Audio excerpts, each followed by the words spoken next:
Howdy ho! Hello there, ladies and gents. We are back with episode 48. This is with my friend Angela, and she's fantastic. So fantastic, in fact, this became a 2-hour podcast, not intentionally. But yeah, she's got a great story, and we really do have a very important conversation, or in conversations in this episode. And so yeah, I'm just gonna jump right into it. Just thanks, guys. Love you all. Thanks for the support, and see you on the next one.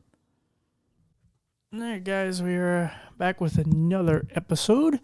Again, it seems like it's the same theme. I keep finding people that are just amazing, and they're online, and on Facebook mainly, or Instagram, and I'm always trying to find different disabilities. And this one, we kind of, as I told her off air, we've kind of been floating around each other, kind of meaning to bump into each other, and I just kind of did an episode on her condition, and we just kind of started talking, and we're both podcasters, and so it kind of really worked out, and it was kind of an obvious fit.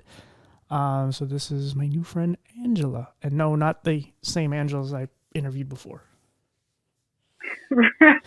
Hey guys, thanks DJ for such a warm welcome. Yeah, I think you hit the jackpot when you found me.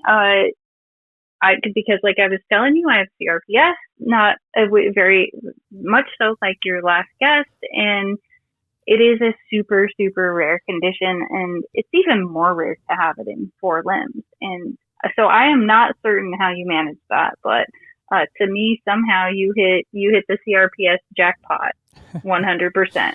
Yeah, I mean, that's not necessarily a good thing. It's like when I did the episode on homelessness, like I was talking about how people, like, it's the one community you don't want to add to, and the community is getting bigger, and that's not like, usually it's like, oh, the so-and-so community got bigger.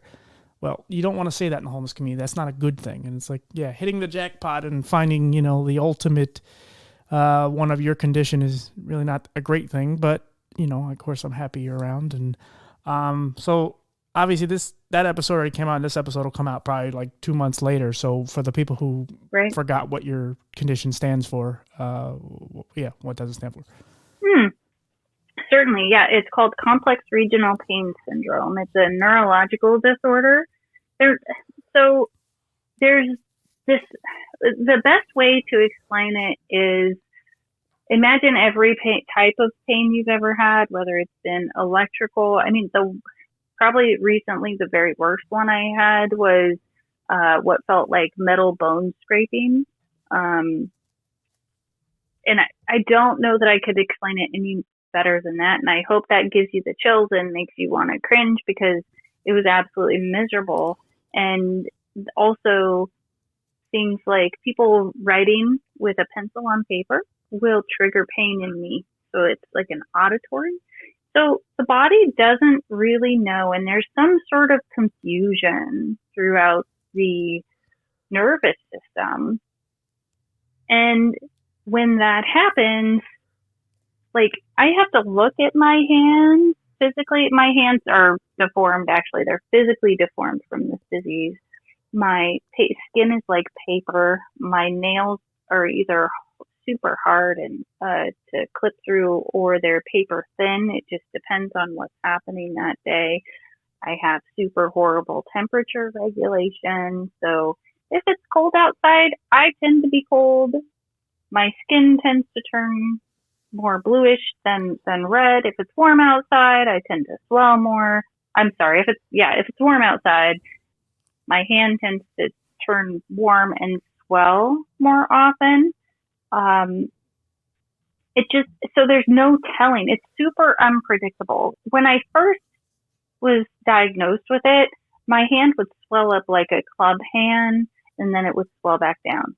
I was working in the medical field. I was studying to be in psychology, and it was fascinating. I couldn't believe that my body was doing this, and it made no sense. So what we've learned is that because the body doesn't know what's happening, it thinks there's still a problem, and it's trying to fix a problem that doesn't exist. So it's like having a hyper-vigilant body. If you've ever think about it as like you're not sure if you locked the door and you're really stressed out or something, so you check it 5 bazillion times. Right, Our but body's doing internally. that Yeah. exactly. So, um, and then it's also in my legs, but not as prominent. It hasn't deformed my legs in the way it's deformed my hands. Right. So why don't you let's talk more about just like the beginning of it because, like I said, that's what the condition is. So what was it like, what were you like before you started getting symptoms and then obviously gradually get into what some of this like what were your, obviously your mental state and what were the symptoms that you started to see in the beginning? So gosh, at the time, everything I was doing pretty darn well. Like I, I didn't have, I think I was going through my divorce, but nothing big was going on at the time for that. Like things had kind of quieted down because it took a long time for that to iron itself out. Um, so things were calm and, nothing's going on. I was plugging along, doing whatever, and I was literally sitting at my desk typing. That was it. Sharp pain, bruising, and I said ow, and it's like why I don't know why typing would hurt, right? but Right. but Right. so, yeah, so there was this trigger that triggered.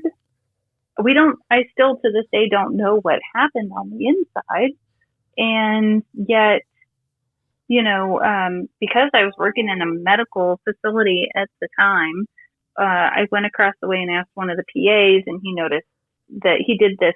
I don't know, it was like he ran his finger up my arm or something. I was like, oh my gosh, that feels electrical. He's like, oh, it sounds like something neurological is going on. So I had to go to the doctor, had to go to the occupational health or whatever it was called at the time. And they splinted me up, and we really had hoped it was just going to be something like carpal tunnel that could mostly be fixed, but it was not. So let's see. The other part was you wanted to know my mental. So Well, how old were you by the way when this after started? mid 30s, Okay. 2 kids. After it happened, I was actually pretty good. The interesting thing is I was still the top performer at work with one hand, and working in a call center in a medical facility. That to me was an accomplishment. I took pride in that. Yeah. And, but it only took, I want to say a week or two, and my right hand started going bad. And they're like, well, you need to slow down, calm down, take more breaks. Okay, and it just continued to get worse. So at the end of 2 months, they said, we're sorry, you can't perform your full job duty. We're letting you go. Wow. It was devastating. Yeah, I bet. And I cried. And I couldn't believe they were even providing this news to me in the middle of the day, expecting me to complete the day when basically it felt like I was being told, you have no value and you need to go. Right. I mean, so you essentially had your whole life together. I mean, I guess obviously you had divorce, but you had children and you have a job and, you're living your life as, Yeah. whatever you want to call it, a normal I was, person or whatever. mm-hmm. And just out of the Yeah, blue, going to school. you're going to school. And so you're constantly trying to Yeah. better yourself and live a life that most people either dream of or, are striving for and you're living it. And then all of a sudden your body just starts going haywire. Mm-hmm. Yeah. Um, It was devastating. when did you finally get diagnosed? I think actually it was fairly quick, and within that 2 month period, we especially in my left arm. In my right arm, I don't remember how long it took because the hope was it was just overuse, and that overuse would not turn into the CRPS. But now both of my hands are deformed, and makes it really, so I've got to have a caregiver to help and things like that. How is your? My Go ahead. Go ahead. I was just going to say I used to walk a lot to help deal with the anxiety and the depression, and because with a neurological disorder that significantly impacts the capacity to do things, what happens, I mean, it's not surprising that depression sets in. For me, anxiety set in, insomnia set in. There was, and every once in a while, the thoughts of suicidal ideation still creep in and I think it's because it's really hard in this world without having physical capacity to do so and feeling like I'm not valuable and like I can't give back, that makes it really hard to even want to be in this world. Right. Yeah. It's. Like I said, we were talking a little bit at off air, but also just talked about it so many times. There's even when we have good days. I think there's. I mean, I don't know how it varies for you, but there's days where I'm having really bad eye days, and I sit and dream, and I'm like, man, if I could just have a good eye day, I promise I'll function well. I'll be more productive, and I'll do this and I'll do that. And then I have a good eye day, and my mental health is just like, nope, I'm gonna cripple you today in a different way. You're this and you're that, and it's like I can't fucking win. Like, and I try, and again, obviously we talked about like what we do. It's very humbling and it's great, and it's what I get a lot of pride and joy from doing this, and that helps. But again, there's times where it's hard to come out of the darkness, and sometimes you just stay there, and the only way out is just to kind of sleep it off or find something that can distract you. Right. And I think too, finding a way to be dynamic and not hard on myself for the days I can't do or I'm not capable of doing, and recognizing, because so from living in the capable world, if you will, because it feels like I still, there's a before and after, right? It doesn't feel like those worlds have merged at all. Right, yeah. It was, just work hard enough, just do this, there's all these steps, or, as soon as you find a fix, I'll never forget somebody asking me if I felt guilty about having this. And I said yes. And the reason I said yes is because I thought I was supposed to find the cure, that maybe that's why I had it. So I was investigating and I couldn't. And we tried everything. So when somebody comes up to someone with a disability, it is so not helpful to say, just pray hard enough. Maybe you don't believe enough that you're going to be cured. I know you can be cured. Or let me tell you, I had a vision. You're going to be cured. Maybe you don't believe it. This message. Let me tell you this. If I didn't have to have a disability, I wouldn't. Because it has made my life so much harder. Yeah. I don't know. I wouldn't even wish it on my worst enemy or people that I believe hate me, because it's that hard. Yeah. It's literally, yeah, I don't think I have words that I can put to that, but it actually is, and I believe in some ways it has been extremely helpful when I go to those places of, if only I could find this, then I'll be happy.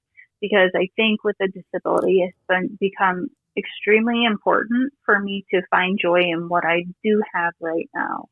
Yeah. So if I could get out of bed today and I can sit and enjoy a conversation, I'm going to be grateful that I could get out of bed today and sit and enjoy a conversation. Because when I start looking to what I don't have or what I can't do and expecting my body to be different than it is, that's when I start getting into even worse trouble than I'm already in. Does that make sense?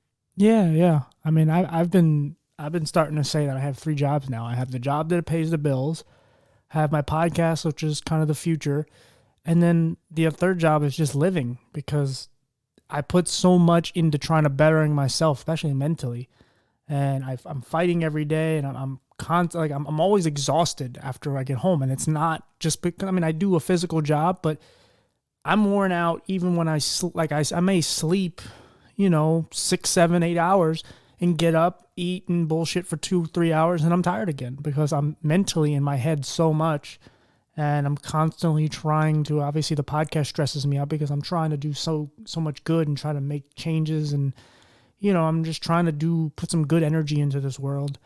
And so just living itself is so time consuming because I'm constantly thinking, and so it's not all bad thinking. There's a lot of good thinking, but the good thinking, there's not as many answers for. So a lot of times living just feels like a job. So it sounds like to me what you're saying is, even though you get a decent amount of sleep and you're working and you're able to work and then you come home, you don't have the same amount of energy that you had before, or that I should have. Yeah, it's okay, right. Yeah, that's hard. Yeah, because mental health beats you down, like it just does. It takes so much out of you because you're constantly battling and thinking, and you're stressing out, and it wears your body down. Yeah, I know, and I never say this to be like, I don't know, dark or anything like that, but I say, like, look, I don't know, like, I joked one time saying, like, I don't know if I'll even make it to 50. And they're like, why? I'm like, because I think the stress may just kill me. Like, I mentally, I think I could fight through anything. I'm a very mentally tough person. I mean, yes, my depression breaks me down, and I lay around and I'm sad and I do this, but I can still get out of bed, and I can still fight, and I can still do this podcast, and I can still do a lot of things that are inspiring. But I don't know how much my body can take of the stress, because I'm always achy and I'm always having pains and all these different things. And it's like, that's why I work on myself all the time. I'm trying to be a better person, and not that I'm a bad person, but I'm trying to be better for me, not for anyone else, because like I said, mentally, like, I'm exhausted, and I beat the shit out of myself, and a lot of it is very unfair. Yeah. And that's real. I think that's normal with a disability. Yeah. That's why, what you were saying, hits close to home, because it's like, it's frustrating, and a lot of people don't understand what we go through. And look, a lot of people, I think everyone has mental health. It's just, the average person has a much smaller amount of it. But in general, like, it's things that we don't want to talk about until someone shoots up a school or does something, completely irrational and stupid. But, the depression that we go through is crippling, and you may be crippled and still be crippled in a totally other way. Mentally, like, I mean, the worst days for me are not the physical. I can take all the physical pain you throw at me, but mentally is the stuff that just keeps me from getting out of bed and keeps me from actually making progress in my life. But yeah. But yeah, sorry, we don't have to sit here and talk about me. But yeah, no, I mean, yeah. But like I said, as far as your mental health. No, that was just making me think. I think that with a disability, I've definitely spent more time on that cliff, if you will, of wonder. Right. And not always good wonder. Yeah. And you can't avoid all that. Like, you have the reason why, like the last episode, like the reason why I talked about suicide and talked about all the inner demons and all that is because if we don't talk about it, it stays hidden, and then it's like this thing that doesn't really exist. This, even though it's right there, we all know it's there. We all think horrible things, whether it's about ourselves. You were talking about something you said off air, just about, you had this one bad thought, and it's like, wow, I really thought that way. Like, really? And it's like, we think horrible things sometimes. Sometimes we come down to a certain level that we never would come down to. And that's why I talked about, like, there was a time where I just would see a girl that I think would never want me. And I go, I want to rape, just because I'm that insecure at that point. And I'm that, I don't have those thoughts really anymore, but I still have the thoughts of wanting to kill myself or whatever. And it's like, those thoughts creep in because it's just, all the rejection and all the horrible things that happen to you in life. It's like you want to kind of get your revenge in a way, but you don't. Your revenge can't be to hurt others. Your revenge needs to be to uplift others. And as corny as that sounds, but that's really what you need to do, because I can tell from what you were saying earlier, like, you kind of thrive in helping others, even though you're a person that needs help yourself. And we all need some help. So I've got a really interesting story that actually happened last year. Okay. In October, so early in March of last year, right before I think the pandemic happened, I had to change caregiving companies, and in October, and the manager of that company subsequently went out on leave in that October. When she went out on leave, what happened, and I had to have another caregiver come step in for my regular caregivers. That company, that although the manager had already approved it, came in and said, by the way, you cannot have your kids in the car when the caregiver's driving. I can't drive. My hands don't work. If we go for a walk, I have to have someone bring a wheelchair, or on good days, a trifold chair, so that I can take breaks, right? So I absolutely have to have help. And they, in effect, crippled me even more so, right? And I literally felt, I was traumatized, and I felt belittled, because I said, okay, well, what if I need help getting a cobweb that I want to get, but I can't get? And they're like, I'm sorry, you need to call a housekeeper. So then I started thinking about, like, how many different places I would have to call, right? First, I'd have to have a housekeeper. Then I'd have to have, like, a handyman. Then I'd have to have, I can't remember how long the list went when we were brainstorming. But I was thinking, okay, so I literally have someone here that's capable, that's just sitting and waiting, and you're telling me and them no, and they literally, most of them want to help me. They see me as a human. Well, come to find out, CMS guidelines, Centers for Medicare and Medicaid Services, specifically state that you can, like, they can do light housekeeping, they can feed me, they can bathe me, they can help clothe me, they can make my bed, things like that. And that's it. So basically, I'm treated like a thing at that point. Right. And I was so dumbfounded, because I had never had a caregiving company treat me like a thing before. And it was so devastating. And I went, this is wrong. This is so not okay. This is a human right. And I was just, we're not going to help, we won't even help you make a casserole. Mind you, I'd never asked them to do things without me with my children. I just needed help in certain tasks, because they are my children, and I take pride in having children. They're in my home. It's not the caregiver's job to parent the kids. In fact, I had conversations with them that let them know, I get it. If you don't agree with my parenting style, still not your job. Don't worry about it. I never even thought of turning it over to them, because it was my job. In fact, it was the one part of me that I still felt like was mine. So then when this company said, oh, we're going to basically cripple you more, it was devastating. Yeah. And so I started doing the research. I learned about the CMS guidelines, and they were clearly using them as a minimum as a maximum instead of a minimum, and not seeing me as a human. And so we came up with a letter that explained the situation, that we could email off to a bunch of different lawmakers and disability rights places and things like that. And that's when I met Erin Bishop over at the APA, who actually responded and validated what was happening, and said, this is actually a really big problem. And it pointed me to the Rocking the Cradle report on the National Council for Disabilities website, which I can tell you, my mouth drops more often than you can imagine, as to how many people lose children mind you, I didn't ask for this disability. Yeah. If I had a choice, I wouldn't have it. And now had this happened non-COVID times and even just a couple years before now, I probably, because of how my ex is, I probably would have lost my kids. Yeah. Mind you, I've solved the problem for myself, but what about the people who can't solve it for themselves? So then what I did is we started a website called Damaged Parents.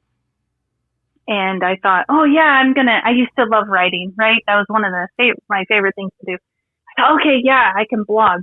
Not clearly thinking, because sometimes it's like I just wanted to be who I used to be and capable like I used to be. And I didn't think about it. So at the end of the day, well, not that day, but a few days later, I realized my problem. Because it didn't happen the same day. Yeah, I didn't, and it's not like I was writing or anything. It's just I didn't do anything that day. It was just the idea of what I was going to do. And a few days later, I go to attempt to dictate, and I'm like, oh, this is a problem, because I'm talking to my old coach in softball who had polio as a kid, and I'm realizing I can't take notes. I'm like, oh shoot. Okay, so I'm doing my best to remember everything he's telling me, and then I have to put it into, dictate it into a document, and of course I had forgotten things. I'm like, okay, this is clearly not going to work. It's just not going to work. And I thought, well, what else? Okay, podcast, and then brainstormed with a few people and came up with Relatively Damaged, because at that point, I had realized that even when I was capable as a parent, or at least what society views as capable, I never 100% felt capable as a parent. I was always searching and trying to do the best thing I could do. I mean, there were many times I felt like a failure. The child screaming at the grocery store. They don't want to do what you need them to do when you need them to do it, but you've got a time frame you're working in.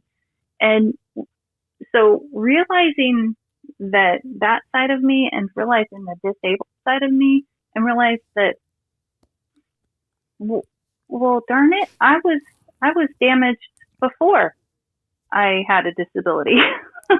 Yeah. So, aren't we all relatively damaged? Because somebody told me 50% of the people you meet are struggling or have been struggling in some way, and I'm going to say it's closer to 100%. If not 100%, we have all been there or will be there at a point in time where we're wondering if we're going to make it. Yeah. I had a question. Oh, I have a 3-part question. How old are your kids? Do they help, and do they understand what you go through? Oh yeah, they're teenagers. So they were, when did 6 and 8, I think, when I got it. So one of them doesn't really remember me not having difficulty with my hands. The other one is feisty, and she's always been an extremely good helper. And I am so glad I have had caregivers, because it has allowed, I think, a healthier family dynamic from a mental health perspective. Then, because it's not like they're not on my team, they're totally on my team, and they will help me. And as a single mom, without the use of my hands, without the caregivers, the kids as young as they were before would not, as they grew, it just wouldn't have been appropriate to ask them, to help shower me and things like that. Mm-hmm. No, I really don't know the answer to this question. Is when you first got your condition, and did you think your condition was hereditary, did you think you could pass it on to your children? And can you? I don't know if I had that thought when I first got it. I think one of the kids actually did a research in elementary school or junior high. They investigated the CRPS from a genetic perspective, and I think what they decided was that there was one kind or something that could be passed along. I don't know that much about it Right. as far as genetics Okay. go. I understand the other side, Yeah. but my focus wasn't on that so much as I just wanted to get better and I wanted to understand it. Right.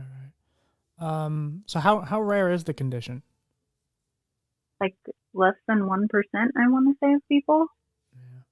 and even less have it mirror to the other side of the body or go diagonal.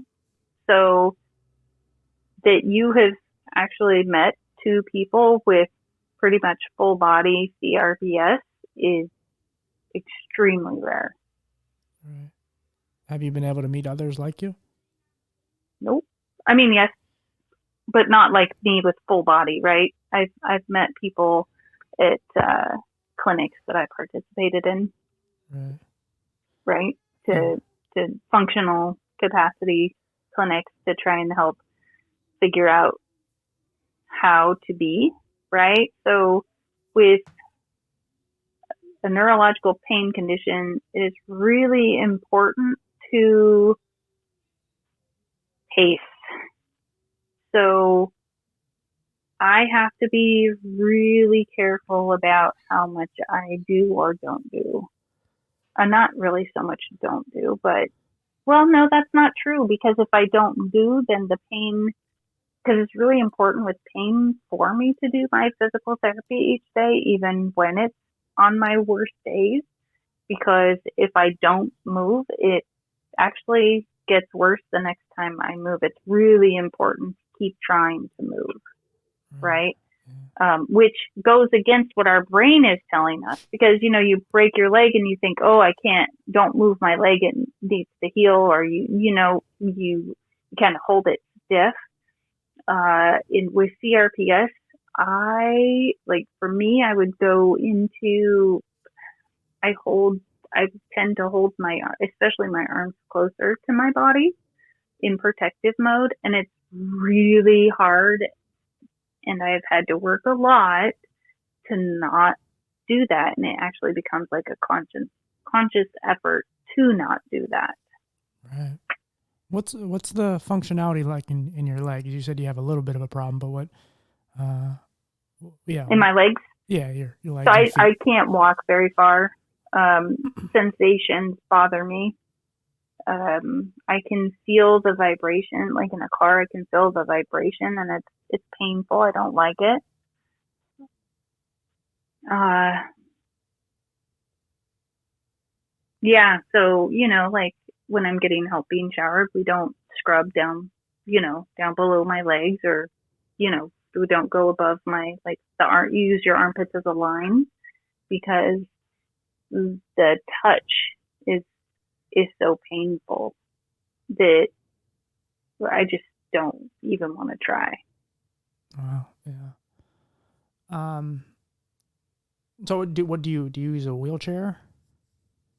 Sometimes, yeah. I mean, if we're going to be out for a while, I've got a wheelchair that if somebody wants to go, like one of my oldest daughters loves to shop and she loves to putt around. Well, I'm going to take the wheelchair usually over the trifold chair for that, just because if it's a long period of time, then walking, sitting, and taking a break is when she's moving around the store or mall or whatever isn't as helpful as having the wheelchair with me. So it just depends on how I'm doing. But Right. I've also learned like sitting and hanging my feet down is very hard. So I have to be able to put my feet up on something in order to feel comfortable. And gosh, the best way I could explain it with my feet normally, so if you're sitting normal with your legs and you're in a chair, and your legs are hanging down, it almost feels, and I know it's not what's happening, and yet it's still what it feels like, right? That it feels like fluid is rushing in, and there's this pressure that I can't get rid of, and almost like an electrical sensation. I'm trying to think of the words because I don't describe it very much. Oh, it makes sense to me. So you have to It could be basically be in a pins and recliner. needles. Yeah, a recliner, or at least in a chair where I can get my feet, like, at least, I want to say at least 6 or 8 inches off the floor. Yeah. They just can't be hanging straight down. Right.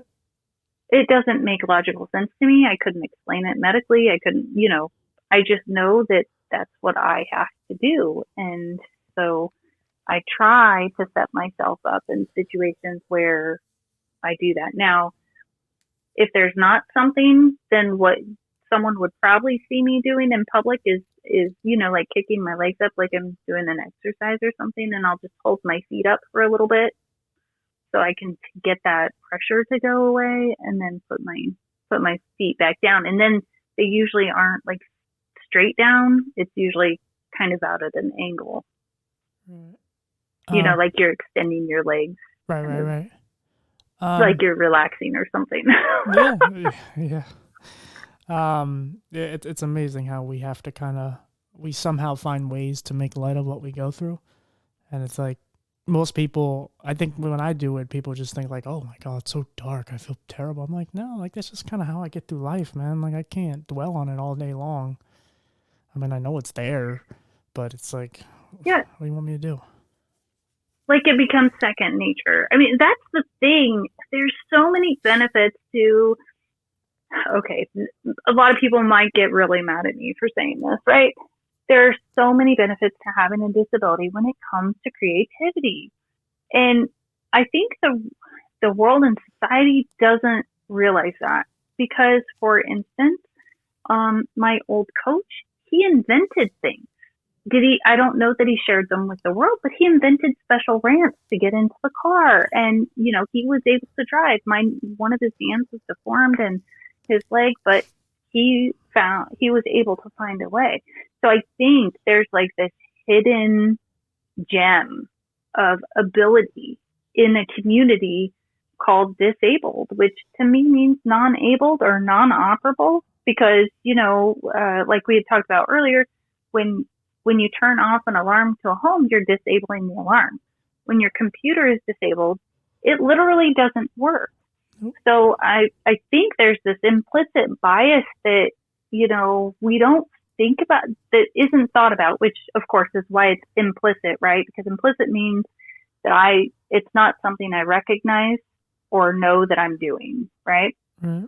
And so there's all this crossover whether I want to acknowledge it or not, because I'm, in some ways, it's like in the community, the disabled community, we need to be proud that we have this disability. And rightfully so, it has taught us so much. We've learned, we've grown, we've, things we didn't realize that we needed to learn, we learned, and we grew some more, right?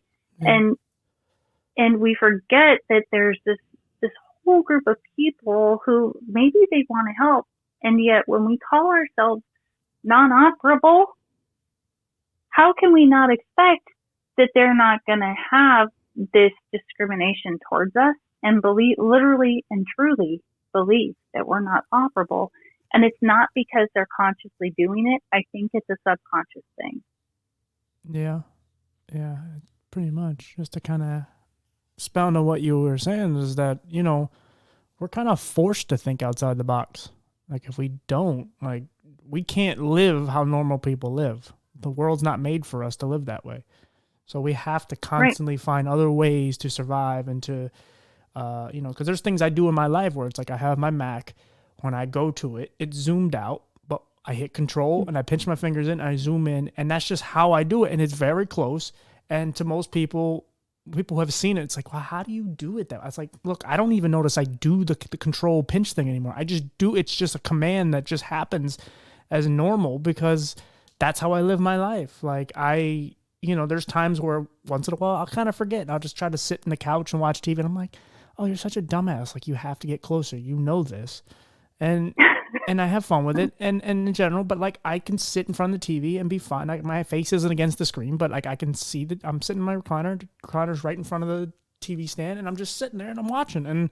But that's how I live my life. Yes, it's not comfortable for most people, but it's like I had to figure that. I had to figure out what computer would work for me. I had to figure out, I don't use voiceover or anything, but I use certain Zoom features on my phone and all that. And it's like I just made everything acclimated to my lifestyle. And there's just, if you don't, like I said, then you might as well not live, because the world's not gonna give you. There's no one's gonna give you any handouts, and no one's just gonna make anything. No one's not out. I mean, people are making cool things for us and so on, but you gotta go look for it.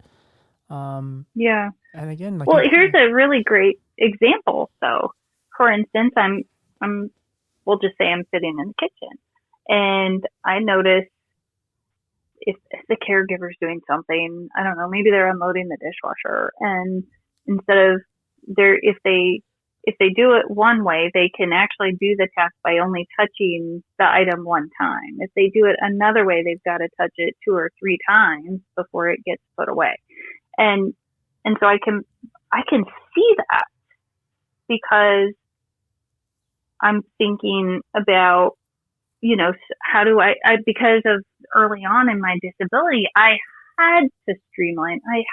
Even now, if I want to touch anything, I've got to figure out how I can do it with the least amount of damage to myself. So if, for instance, I think if somebody were to say, hey, can you come help us streamline? I mean, I probably wouldn't be able to sit there all day and watch everything, but it would be probably a lot simpler, easier for me to see it than maybe someone who's more capable, because the amount of touches doesn't matter so much to them, because they're able to touch it as many times as they want and it doesn't hurt them. Right. Yeah. No, that makes sense. Yeah, like I'm always like so fascinated by like all the things that other people with disabilities do. Like, I interviewed someone who had a traumatic brain injury, which ironically is the other person named Angela, and she, she has a way of, her right side is paralyzed, and so but she still wants to cook, she still wants to clean, she still wants to do things, and in order to cut cheese, she has like a specific board where it's just like, I gotta remember how it is, but like it essentially she can still cut cheese. It's just it keeps it still. There's a little mechanism on that keeps the thing still, and all she has to do with her one hand is just push down on it and it cuts. Or she had something like she can still drive, and how she does it is that because she can't really use her right leg, so she has like a pedal that she presses with her left leg, and that pedal pushes down the right leg, and that's how it stops. Like, there's all these little things. And it's like, I'm so fascinated by it, because to me, it's so amazing of the things that people come up with, to either us that creates it, or people that, or whatever, people like us, whatever, that try to come up with these ways to making our lives better. And it's like, I always love and appreciate all the things that everyone does outside thinks outside the box to make their life better. Well, and it's not just better. It helps me feel like I'm getting to experience have this human experience too, right? So I want to participate. It's actually when you go to the doctors and you're in those functional programs and things like that, they tell you, we want you to try. It's actually really good for your mental health to try. We want you to do as much as you possibly can. It's important, and it's important to feel like you're human. The struggle is important, right? Right, of course. It's important. Yeah. This is a question that I mean no harm by asking, but it's something I've felt over the years, but you would probably feel this more than I would. How do you, just in life, like, how do you not feel like a burden to people? Because I've felt it many times where people had to take care of me and so on, but you literally have caregivers. And again, like what you were saying, you have these ways of making yourself basically feel normal and live your life and feel better about it. But I'm sure there's a period of time that went through your mind like, man, I'm just here for people to take care of me and I can't do anything. So how do you beat that mindset? Yeah, so my caregivers are my team. They're on my team, right? We have to build a certain level of trust because they help with so much. I mean, they literally are my hands for me, and I wouldn't be able to do the podcast without them because of all the computer stuff. That although I'm sitting right here, they're pushing the buttons, right? And so it took a long time when I first had caregivers. Luckily, my very first caregiver was she was amazing, and I showed she had this special way of folding the blanket that went at the foot of the bed in a way that if I needed it, I could pull it up. It was like in a kind of like an accordion, if you will. And so she helped me kind of look around for ways to make things easier for me in the home. In fact, like my clothes, they don't go into drawers. They go into one of those square shelving unit things, with the squares. I can't remember what they're called. But as far as receiving the gift of someone giving is really hard. And like, I understand and get it with my caregivers. It doesn't change though. Like when I have to ask someone new or, maybe the caregiver's not here and I need to find help from my church or my friends, then I still feel like a burden. So I can't say that I am totally over that because I don't think I am, and I'm not certain I ever will be. Having the caregiver, it's almost like I've been given permission to be a whole human. Yeah. And because they're here to help me be and do what I want to do. Whereas when I go and ask someone else, I feel like I'm asking them to take time out of their life to come over here. And with the caregiver, it's their job. Does that make sense? I know it's a weird perspective. Yeah. There's certain lingo and language that we kind of all can pick up on because I don't have a caregiver, but I mean, I get it. Like there's, like I said, that we live our lives. Yeah, I don't know. It's like this idea that because they're here to help me and that's their job, I'm not a burden because it's their job. Whereas with other people, I might still feel like a burden, even though I know, because I was always the person. I would go help my friend with MS in a wheelchair. And I loved baking cookies for her and with her, right? I would have my other friends that needed help. I loved it. I loved giving that gift. It felt so good inside of me. And so I tend to forget, and I think it's really easy to forget that receiving is also a gift. If those people weren't there and didn't need my help, I would not have ever been able to give. Right. So I try to remember that asking for help is giving a gift. Yeah, it is. And in reality, and I see it, and I understand it logically, and it's still really hard to do it. Yeah. I mean, they kind of show you how to give. I mean, you can just sit back and watch, and it's like, wow, like these people not only do it for a living, but they're open, that's what they want to do. They want to give. You don't, they didn't sign up to, again, you don't hope not. I mean, of course, there's bad people in every field, but, I don't know. Some caregivers, I'm just going to say it, some caregivers get into this job thinking that they really, it's not their calling. And I can tell those caregivers. Yeah. If you are someone listening to this podcast and you need a caregiver, please remember you get to decide who comes into your home. And when people bring unhealthy behaviors and belittle you or treat you in a way that is not appropriate, you can say no. sometimes the price is you won't have a caregiver for the rest of the day, and that company will struggle in finding someone. That's their job. And if they can't fulfill your needs, then then find another caregiving company, because no one deserves to not be a human, and no one deserves for someone to bring in their dysfunction into your home. Or gossip, maybe I've had caregivers go outside on their phone and they've gossiped to their friends or family about what's happening in my home. That is not appropriate. I've had people come in and they've told me about, how there's abuse in their home. Well, you need to get some help. And I don't want you talking around the kids about stuff like that because of their stuff, right? So remember, you are human and you deserve someone who wants to love and care for you just as much as someone else does. Yeah.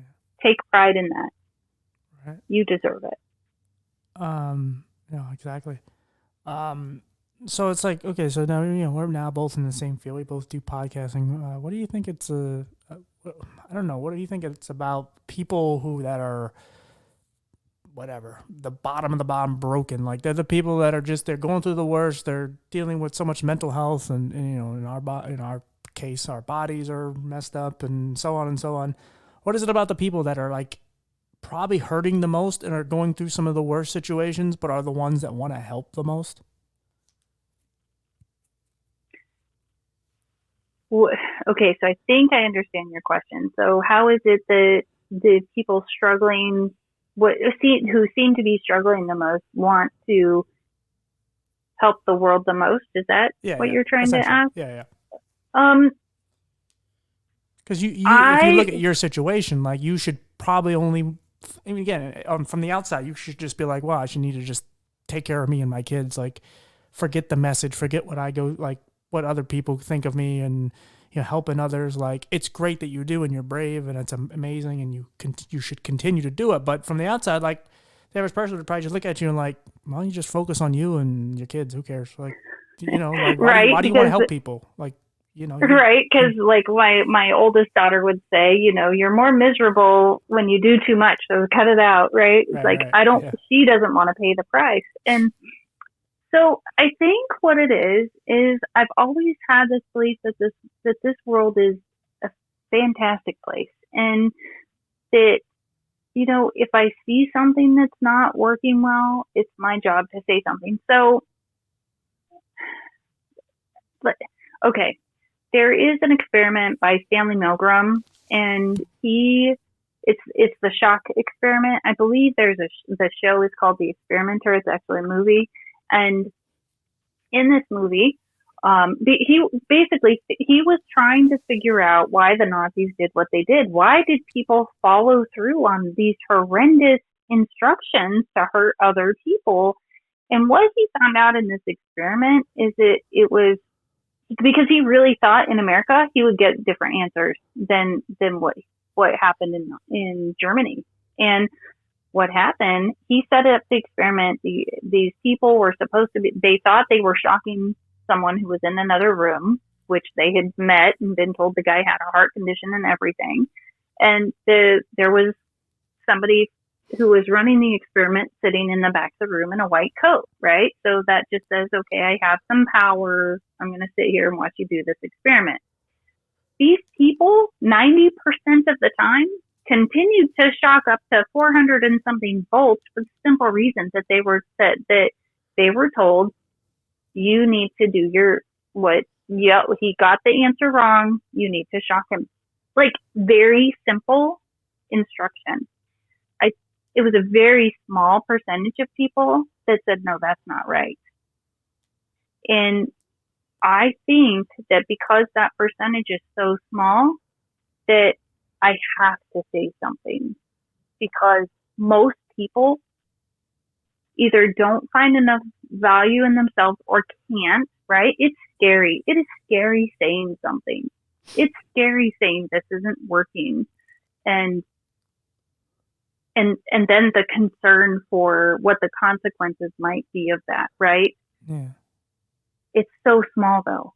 It's so small. So those of us with a voice that are willing to use our voice, I feel obligated and I feel like I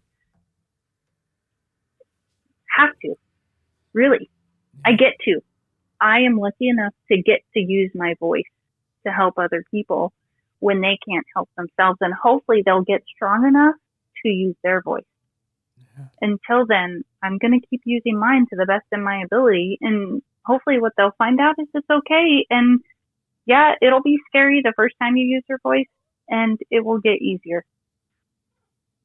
Yeah. No, I honestly, I kind of stress out about it because I feel like I have a lot of weight on my shoulder. I feel like I'm speaking for, even if they don't know I'm speaking for them or they don't want me to, like, I feel like I'm speaking for so many people.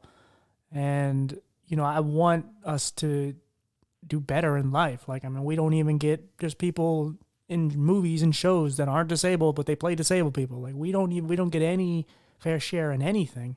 And it's like, I just want, we know life will never be totally fair because it's not fair for anyone, but you know, I just want us to do better, and I want us to just fight, because I always have said that I feel like when one of us gives up, and that's whatever, committing suicide or just stop doing whatever positive thing they're doing because they didn't get anything out of it, they didn't see results.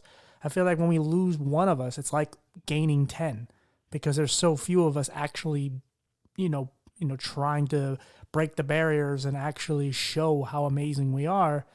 And when we actually lose one of us, it's like, shit, like that's really significant. It is. Yeah.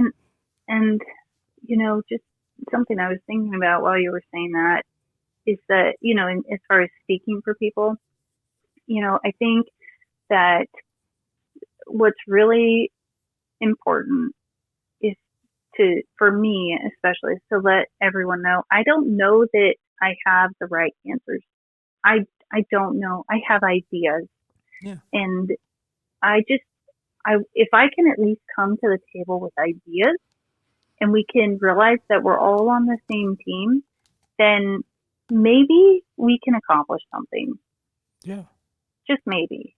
Right? And I'm okay with that. I just want to try. Yeah. Well, and stuff like this, like collaborating and getting to know each other and becoming friends, and you know, and knowing that there's other people out there that are fighting with you, because like I said, I can't do this without you, and you can't do it without me, and I can't do it without all the other people out there, and neither can you, and they can't do it without us, and all that. And it's like, we have to, because like I said, there's too many of us that are doing nothing. And when I mean, not even just nothing, as in like not, you know, living their life. They may be living their lives, but they're not speaking, and they're not, you know, letting them know that they're out there. Right, and they may also be doing all they're capable of doing right now. So if that's all they're capable of right now, that's okay. And if you see something and you don't have a voice, let us know. We're trying to use our voices. Let us help you get that message out. Yeah. Because that's something we can do, because we're willing and we're capable to use our voice. Yeah. Yeah, because there's people I've had on, and it's like they're doing their own thing in their lives, and they're maybe doing little intricate things in their life with disabilities, but they're not really speaking out too much. But the fact that they're like, well, I'll share my story to you, and then if you want to get it out there and maybe that helps and so on, like, yeah, because it's like the reality is, like, I may interview, you know, I'm interviewing you. There's people that may not give a shit what I say on this podcast. They might not even relate to your disability, but it's like the fact that you're just a woman, and you're a woman who's also a parent and who's also struggling. Like, it may not have it may just be some small little thing they took from the podcast, but if it helped that one woman or whoever, it's like, fine. Like, it doesn't always have to be the exact message that we're putting out. It's like, if you help people, that's good enough. And I'm not greedy with it. Like, I don't care if people, you know, like, are more about, like, if they take something from another guest and it's like, you know, like, yeah, you're cool, you're a good host, but that person really hit me. That's fine, because like I said, I'm one person, I'm one disability, not even one disability, I'm one specific eye condition out of all the many eye conditions. You know, I'm also a male. Like, there's a lot of things that people relate to other people or other races or whatever. So it's like, that's fine. But if we don't stick together, we're never going to make any change. We can cry about it and bitch and all we want about it, but we need to, and I keep saying, I want to bridge the gap to all the disabilities, because I cannot do this without the deaf community. I cannot do this without, amputees or paraplegics or, dwarfism or whatever.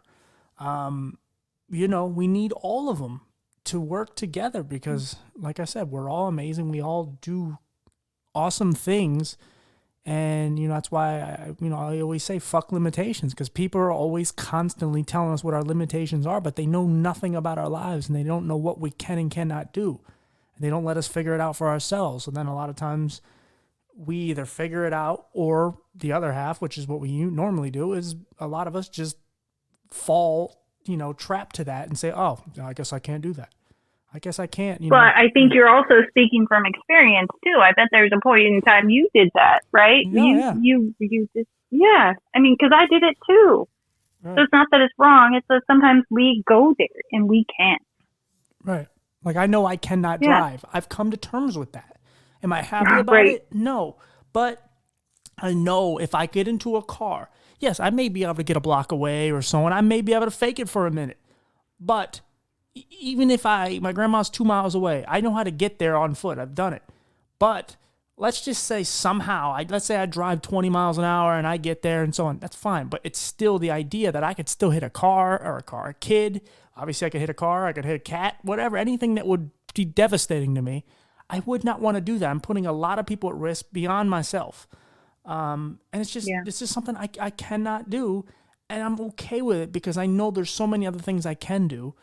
And I just don't allow people to tell me no anymore, because, like I said, and again, if there's something I feel like I cannot do, you don't fight every battle. There's some battles that aren't worth fighting. But in general, like even where I work, like, there's a lot of people with vision problems, and it's like I constantly push back. Not because I'm an asshole and I don't like authority. Some authority is stupid, because there's always these dumb rules for certain things. But in general, I only speak up for the right things, because I don't care about, you never hear me fight about extra pay or these things, even if they're legitimate arguments. I always fight about mainly the group of people with disabilities, and the people that what we deserve, and the things that when you tell me that, you're telling me that I can't do this because you don't feel that if you had my eyesight, you could do it, but you don't know my eyesight. And two, because you're that insecure and you don't know how to do it, or you feel that you couldn't do it, because there's people I've seen do things blindfolded, and they're like, well, a blind person couldn't do this because I have a blindfold on and I can't do it. And it's like, yeah, but you have the realization of being able to take that blindfold off and the light comes in. There's a lot of people that don't have that realization, and you're telling them they can't do something because you're weak-minded. And it's like... Yeah. You know what you're reminding me of, though? Oh, and I think this is really important, is it's really important. A lot of us want to surround ourselves with cheerleaders, right? And yeah, that's important when it comes to encouraging you. But it's also important is to have critics that challenge you. So when you're challenging people, it's not that you're not being a thoughtful critic. And I think that's the difference. Yes, there are critics who are just mean, right? Mm-hmm. But when it comes to being a thoughtful critic, it's wondering, have you thought that through? Because I hear you talking about a job, and I hear you rethinking how something might be able to be done, and you're saying you give pushback. And that pushback, is important for all of us. Yeah. Because it helps all of us check what our thought process and if it makes sense. Yeah. And that's actually really important when it comes to rethinking and being creative in this world. It really is. So kudos to you. Thank you for being a thoughtful critic. I'm grateful to have you in my life. I know that. Thank you. Yeah, I mean, and that's the thing. Like, I've said this. I've had other jobs, and I was the only disabled person in the building, and I was fine with that. I really was. It is what it is. And now working with other people with disabilities, I found it so much harder. Now, again, it also helped me to bring my voice out, because I was not a leader. I wouldn't say I was a follower, but maybe in high school I was, but that's just high school because you're just trying to find friends. But I found my voice through it because I saw that we were all treated as the same person, not the same worker, not we had totally different lives. It's just we so happen to have the same problem, which is our eye condition. Even our depth perception is all different, and some of us are blind, some of us have visions, whatever. But when they were all putting us in the same category as the same person, paying us the same and all that, it didn't matter who was the better worker or any of that. It was, we were treated the same. We were segregated from the sighted people and treated different. And it's like, okay, this is absolutely wrong. I'd rather be the one bum at the bottom of the company who so happily has a vision problem with all the other bums, and we all can complain about our bosses and so on. I'm just the one with the eye problem, but it's like I'm still kind of, the bum is kind of the thing that supersedes the vision problem. Whereas in this company, I am half of the company and I am the other people. And I saw how they were treating. And again, I'll be honest, some of them I don't even like, but I fight for them because if I don't, I can't pick and choose who I fight for. I can't pick and choose just the ones I like. And I don't just do it for the people that have vision problems. I don't just do it for whoever. I do it for everyone who has disabilities because it's wrong. Like it's just something that's wrong. And you know, look, I put my job at risk and I don't want to lose I want to get rid of this job and I want the podcast to take off and it's slowly becoming something. But until it doesn't, you know, as someone said, it's your investor. They invest into your podcast. So you look at it that way. And it's like, yeah, I don't love my job, but you know what? Like it pays the bills and they did give me a job and I'm thankful for that.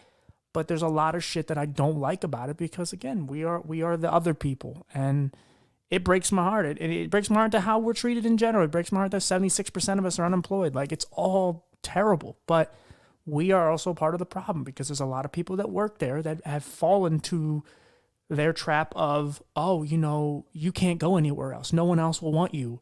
And, you know, you need us type of thing. And it's like, I don't know. Okay, that right there reminds me of like what you find on domestic violence websites and red flags is what to look for. Yeah, kind of. So yeah. It's a very rocky relationship.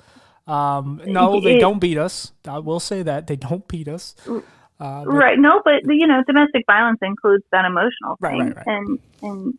And you know, that's another thing I think with disability that becomes a huge problem because okay, so even me, I wonder my value, right? Mm-hmm. So then if I go somewhere and someone's saying, yeah, you don't have any value, but I'm already questioning my value, what am I going to believe? Yeah. So it becomes a super slippery slope in that because if I'm already feeling deep down, then how am I going to go get something new if I wonder if I have value and I've already been told many times I don't have value. When in fact it's not true. It's what's happening in my head though, right? Yeah. So, and I think I don't think it matters blind, deaf, cerebral palsy, nope.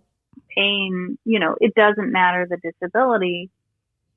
Anytime in any relationship when behavior like that happens, it becomes super hard to walk away because you don't think you're important. And the fact of the matter is you're human and you're deserving of the full human experience and you do have value. Right. And there probably is a job out there. It's just for us with disabilities, they're few and far between because of our limitations. And so how can we show employers that we actually have something of value to offer? And how can we teach them how to find those things in their company so that we can benefit them? Because there's a huge benefit to the way we see the world. And it's very different from a capable person, I think. Yeah. We're way more, we really are the people that are more about equality and you know, togetherness and all that. It's just no one asked us. We're always the ones picked last, if you will. Like, you know, we're playing basketball. Oh, we'll pick that kid last. Like, we're the ones, no one wants to know what our opinions are. And like, honestly, like I said, I think as much as the frustrations that I have with what we call the sighted people or the able bodies, they are frustrating. They are. They created all the rules. They made everything work for them and so on. But it's us that really bugs me the most because they fall for it so much and they and and some of them are actually like, oh, I'll tell on some of you, get you in trouble for certain things you do, so that maybe I'll get my pat on the head and they'll like me more, and that kind of shit. And again, that happens in every company. That's not just disabled thing. But when it's so different, and you have these two groups, and it's like, we are different, but it's okay. Different is fine. But it's like we don't support each other, because I've gotten a decent position out of the job I'm in. And some people looked at it like, oh, well, he's not been here as long as he. Why does he get the job? It's like, look, I fought for it. I went to the boss and said, look, you're not going to lay me off again. I want another position. If not, I'm leaving. I'll find a way. It'll be hard, and he respected that and gave me a better job. And I tell them all the time, I'm like, look, because they're always complaining, they're always unhappy. And I'm like, look, if you guys want to not work tomorrow and you want to go sit out there and you want to fight, I'm with you. But I am not putting my job in my apartment on the line, because it's just going to be me out there fighting for all of you, and you guys aren't going to say a thing, because I've done it way too many times, and I've been the one in the room screaming my head off and saying this is not right. And then you all are just cheering under your breaths, and when they leave the room, you're like, oh, that was great. And yet I'm the crazy person. I'm the lunatic. I'm the one that looks like I'm I'm off the hinges. But yet all it is passion, and I love and care and just want to help you all, but I need your help, and you leave me hanging. It doesn't help our cause. It just makes it look like they control you, and I'm the wacky, like I said, hothead. And so that's where I find the biggest problem. Like, back to what we do. We're podcasters. Well, our audience should be the disabled community. Well, getting disabled people to support us is impossible, because we are a hard community to reach, because we feel like we have ideas, but then we never bring them to the table. And maybe we say we have ideas, but we don't. But if someone else figures out our problems and actually support, is pushing for us to do better, they don't want to support it because it wasn't their idea. And it's like, look, man, I am not doing this for just me. This is literally for every person I've never met. This isn't just for people with disabilities. Again, I've covered race, I've covered homelessness, I've covered addiction. I've never done a drug in my life. It's because I know what it's like to go through a struggle, and I know what it's like to be shit all over and treated poorly by people who even supposedly care about me, and just life in general. It's like, I know I'm ranting, but it's like I give a shit. That's why I do this. I don't have to. I could do a podcast just on sports or something else, or I could do a podcast on just visually impaired shit. I don't have to care about the deaf or your condition or anyone else. It's because I give a shit about the whole community, and I want us to do better, and I want us to be seen as, the superhero type people we are. But I cannot do it by just yelling all the time and constantly telling you guys, like, we need to support each other. I say it a million times, but if we don't, we are doomed. We have no shot as a whole. Maybe individuals, may, but as a whole. You have to reach out. I've got the website Damaged Parents. There is a contact form on there. If anyone has an idea, or they see something that they need help with, I mean, I don't know everyone everywhere. I don't have a tremendous amount of knowledge. But again, like TJ's saying, if we can get together, if we can cooperate, or if we can even just support each other, let's do it. Yeah. Let's make this happen. Yeah. We're human just as much as an able-bodied person. If there are able-bodied people listening, I know without a doubt that, that as we all get older, regardless, there will be a disability at some point. Hopefully you get to that point where you have a disability, because if you don't, that means you probably died quickly, right? So what I'm saying is, eventually we all end up in this population. And if how we're being treated now is not a way you want to be treated when you get older, maybe something needs to change, and we could really use your help too. Yeah. Because we want you on our team. You see it in these different groups. You see in these different groups where it's like, okay, you're fighting for Black Lives Matter, but then they don't want to support the transgender movement or whatever. Like, you see all these different groups, and then there's people that are ostracized from the group because they're not like them. But even though they are like them, it's just one thing is different. And it's like, that's the thing. Like, it's the same thing in our community. Like, if we don't support the deaf and the blind and the blah, blah, blah, and if we don't reach out to the gay community and, animals' rights, and like, we need to actually help each other. Like, we do need able bodies. We just don't need them to, in some cases, but we don't need them to save our lives. We need to speak up and do our own thing. But we also need to, like I said, join with all the other groups, the ones that are legitimate, and help each other. Because, again, the things that the government is afraid of. They don't want white and black people together. You know why? Because we're actually a strong unit, and then they actually have to make change. If disabled people, again, if 1.6 billion people in the world actually say no, or however many people that speak out, even if it's whatever, 100 million, whatever, a million disabled people say no, they have to listen. Will they make changes? I don't know, but we have a better chance of 1 million of us or 1,000 of us speaking up together than we do as individuals sporadically all over the internet, putting our message out there. So like by you and me and the people you've interviewed and the people I've interviewed, like little by little, you start to build a little group. But again, 10 people isn't going to make change. It can start something, it can light something, but it's probably going to blow out. Again, hopefully not. But again, like I said, we need each other. We cannot, we can't just say, oh, everyone but that group or everyone but that. No, everyone. It's not going to happen unless we do. We have to have an open mind, because how the hell how do we not have an open mind when we expect everyone else to have an open mind with us? It's like we want people to accept us. Isn't that the truth? Yeah, we want people to accept us, but there's a guy at work who he doesn't have a vision problem, but he has a hearing problem, and he gets frustrated because he works with people with vision problems and they're not accepting his hearing loss. And it's like, dude, I feel terrible for you. I get it, because it's like the bullshit that is. Like they should treat you the same, but they feel like your problem is not as bad as theirs because you can see perfectly. But it's like, no, man, like his problem is just as bad as yours. You don't know what he goes through. So yeah, it's like I said, that's why these type of things, these kind of joining together and then getting to know each other and then just telling our stories and like I said, it helps to know that you're not alone, because that's one of the biggest problems, and you're constantly trying to go through life so you're not alone. And when you're and that's true, I think, for any person on this planet, right? That it's harder to go through it when you feel alone, no matter what the struggle. Yeah, I would love a good woman in my life, but I don't have one. So but I have some good friends. I have I have a good grandma, and I have I have some good people, and a good mom, and good people in my life, and they help me get through it.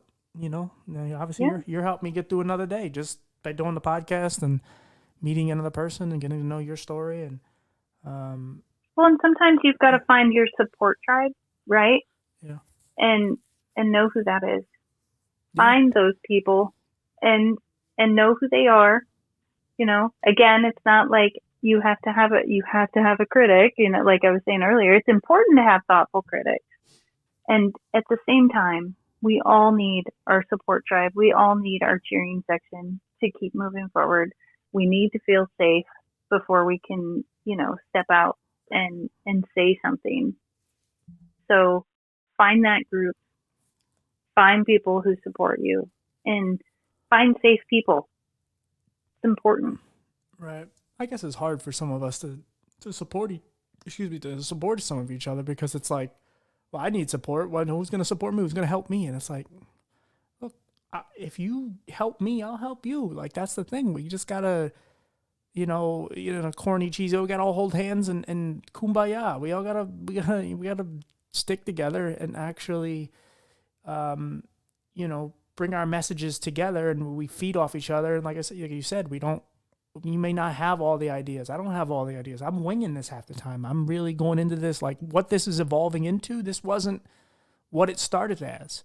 And now it's evolving into something else. And it's like, that's because that's how life is. And you put yourself out there. And if I didn't do this podcast, there's so many opportunities that have come from this podcast that I would have never been involved with if I didn't open my mouth and say what I've been saying.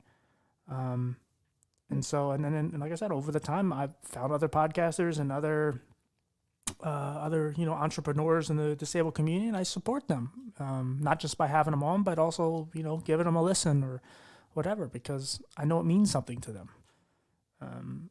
Yeah. Especially early on. Yeah. So it really does. How long have you been doing your podcast? Well, since January. Oh shit, you're that new. Okay, wow. Okay. Yep. Oh wow. Yep. Wow. How many episodes so far? You do like let's one see, a week? we're 20. Let's see. Well, so yeah, we're. Hang on, I know the answer to this question.